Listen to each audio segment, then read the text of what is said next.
with Coach Johnson and Coach Hoffman from the University of Minnesota Morris Cougars, talking about their last game against Eureka and their upcoming game against the College of St. Scholastica. Let's just backtrack a little bit and talk about last week. Coach Johnson scored the most points this season last week. Can you talk about some of the highlights and how you were able to generate a little more offense than the past couple weeks? Yep, in the second half, predominantly, we got a little bit of offense going, which was good for us. We're able to run the ball, for the first time this year, really kind of effectively. Once we got some things figured out in terms of scheme, Eureka's a good ball club. They're really stout up front and defensively. I mean, you're talking about their front six is as good as we'll see anywhere in the conference. So it was a good battle for us, a good test. One of the things I was most proud of is we ended up being 4 for 4 in the red zone. So that's a big deal. It will put points on the board. Not only 2 of those were touchdowns, but still John Hoff, our field goal kicker, is a valuable weapon for us too. So to trying to accumulate some of those points in those situations is good, because that's something that, as we referenced last week, we'd struggled with a little bit this year.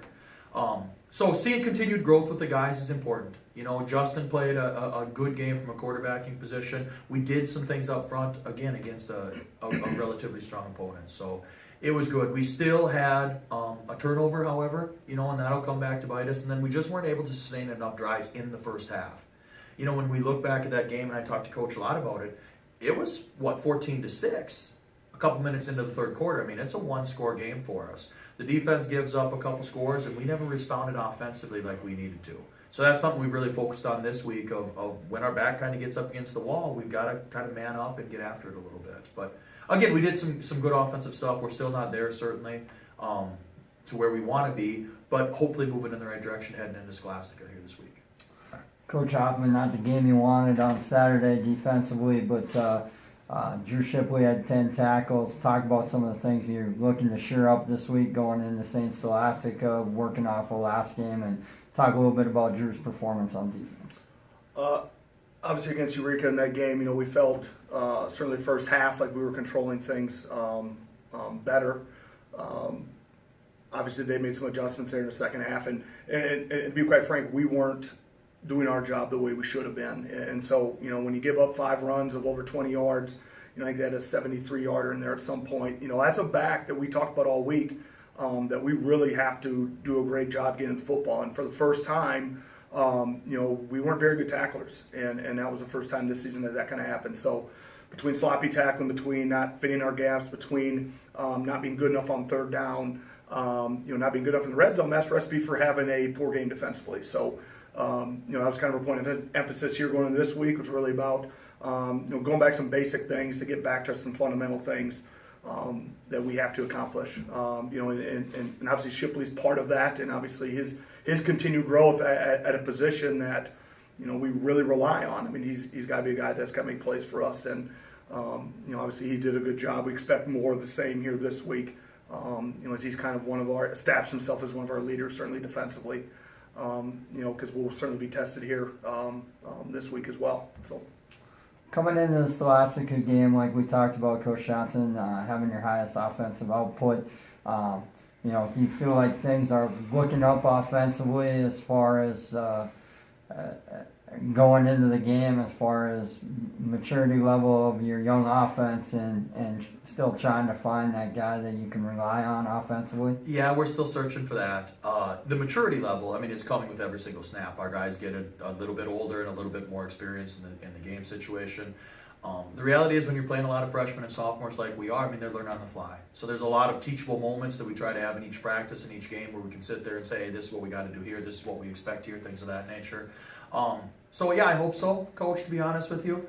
But it's a work in progress. Scholastica is a stout team. There's a reason they've been as many conference championships in this conference as they have. They're always well prepared, they're well coached, they're fundamentally sound and things of that nature. So we've talked a lot about, to my guys on the offensive side, but the team as a whole, that we can't hurt ourselves. So there's got to be continued growth and development among our players, and our playmakers have to make plays. We are going to make a concerted effort that Taylor Holloman needs to get the ball for us more than what he has in some capacity.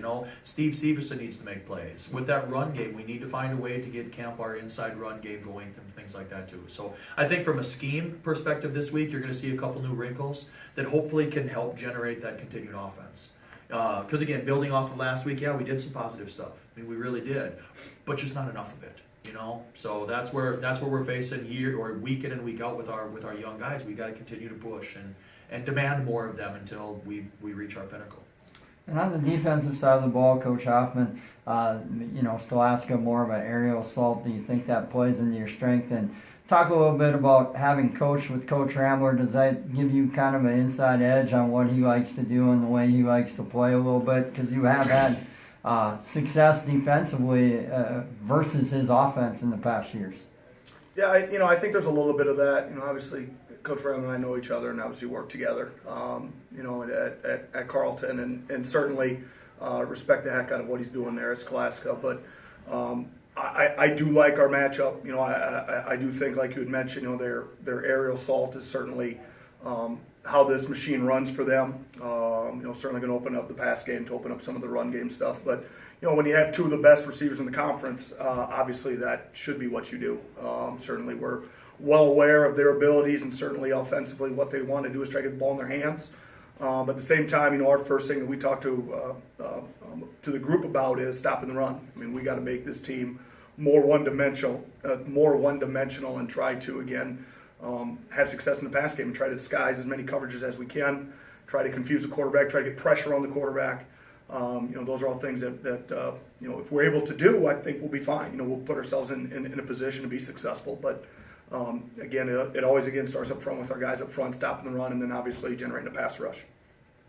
On the special teams side of the ball, I guess the third side of the ball, some may say, can you talk a little bit? John had a really good week last week, kind of what we expect out of a preseason All-American, but can you kind of touch on some other guys or some other phases of the game that you're going to need to help you compete and win the ball game against St. Scholastica?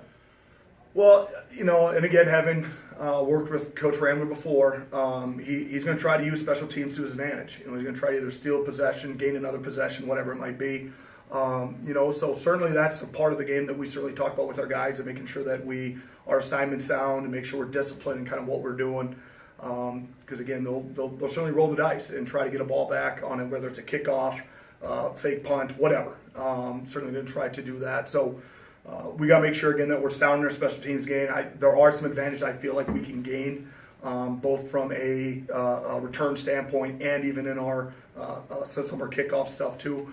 As long as John continues to do a great job kicking the ball, that's obviously part of it. But Drew has done a good job as far as the punt stuff. We obviously had a situation last week that we make sure that we have to get shorn up and make sure we don't allow those things to happen again. But there's no question we got to try to gain advantage in special teams, and certainly this week's preparation, hopefully will generate those advantages. Last but not least, Coach Johnson, you want to talk a little bit about how a 3:00 start time day trip kind of changes your routine and how you guys are going to try to ensure that we have the best outcome we can. Yep. It's Duluth the trip there is just right on that skirt of not quite an overnight for us, and at the same point in time, not really a local game. So we're going to plan accordingly. We're going to eat here on campus tomorrow on Saturday morning. Then we're going to get up. We're going to drive through, pick up Subway on the way. Plan on getting to Duluth Public School Stadium at around 1 o'clock, and then it's into our regular routine for us. So it's a little bit extra time on the bus than what we like to have. But again, it was hard to justify the overnight trip of it too. So, Scholastica was willing to bump the kickoff back for us, which is good. And really, from a guy's perspective, they should still get a fair amount to good amount of sleep the night before. Get up, we're going to get plenty of food in their stomachs, and then get after it. So it's a business trip for us, just like any other road trip will be. So I mean, we're ready for it. We're excited for the opportunity to get out there and travel and get up to Duluth. Do you think sleeping in your own bed opposed to 2 guys in a hotel bed makes a big difference? Yeah, I think it can. I mean, I really do, Coach. There's elements of it, and Coach mentioned it before our Westminster trip before. There's elements of an overnight road trip that are actually really pretty special. Of guys getting to hang together and do stuff like that. But the luxury of being able to sleep in your own bed with your own pillow and get up that day, I think has a positive effect as well too. So in terms of this, we didn't really even have to discuss it. We knew this is how we were going to handle it. And again, from a distance perspective, I don't really think it'll negatively impact us. We're going to get there plenty early if there is any bus legs that we need to stretch out or whatever the case be. But be ready to roll at a 3 o'clock kick. Well, we're looking for a good night's sleep on Friday too, and a Cougar win on Saturday at Absolutely. 3:00 at Duluth Public Stadium against the St. Scholastica Saints. Thanks, guys. Thank you. Thanks.